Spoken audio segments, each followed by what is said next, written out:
সূর্যটা মাথার কাছে চলে আসবে, জমিনটা তামার জমিন হবে।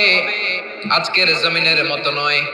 মানুষ ঘর্মাক্ত, ক্লান্ত, শ্রান্ত মাথার মগজগুলো কানের ছিদ্র আর নাকের ছিদ্র দিয়ে বেয়ে বেয়ে পড়বে। বিশ্বনবী ফরমান, কিয়ামতের ওই কঠিন ময়দানে 7 শ্রেণীর ব্যক্তিকে রব্বুল আলামিন তার আরশের নিচে ছায়া দিবেন।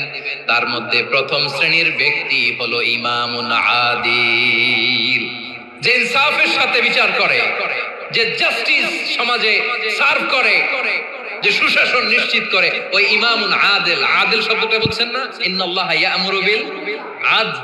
পাইছেন? আদিল। 7 শ্রেণীর ব্যক্তিকে আল্লাহ তাআলা সুশাসনের নিচে ছায়া দিবেন, যেদিন তার দেয়া ছায়া ছাড়া কোনো ছায়া থাকবে না। এর প্রথম হচ্ছে ইমামুন আদিল, ন্যায়পরায়ণ।